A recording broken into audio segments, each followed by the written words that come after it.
franchement, il y a un truc, faut qu'on parle là, faut qu'on parle. Alors là, j'avais joué à God of War il y a quelques semaines de cela, notamment chez mon pote. Au dernier God of War Ragnarok, je vous le conseille fortement.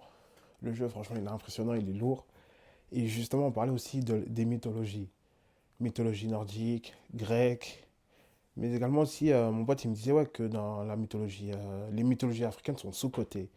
Et dans ça, il a entièrement raison. À part la mythologie égyptienne qui est vraiment connue, il y a d'autres mythologies. Vous avez la mythologie Bassa, vous avez le panthéon Yoruba, le panthéon Akan, vous avez notamment le vaudou.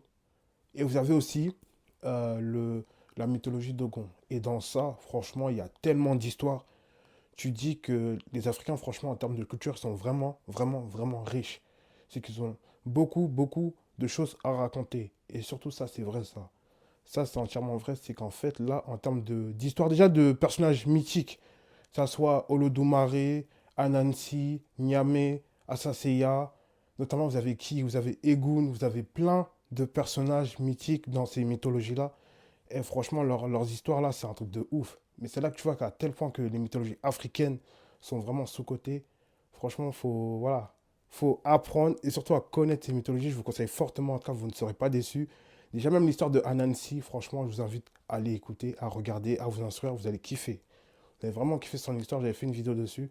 Mais là, les mythologies africaines, franchement, je vous dis la vérité, hein, il y a quelque chose à faire. Déjà, même en termes de films, de séries, de films d'animation. Il y a énormément de choses à faire avec les histoires africaines.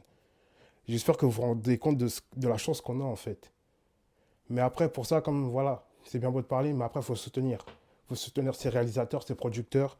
Il faut les soutenir. Et notamment, si un jour, il y a un film sur une mythologie, que ça soit, je sais pas, une bande dessinée, pas une bande dessinée, je veux dire, mais une série animée, etc. Allez-y soutenir. Arrêtez de parler. Le soutien, ça passe par la caisse. Sur ça, on se dit à très vite. À très bientôt. Allez, ciao, peace.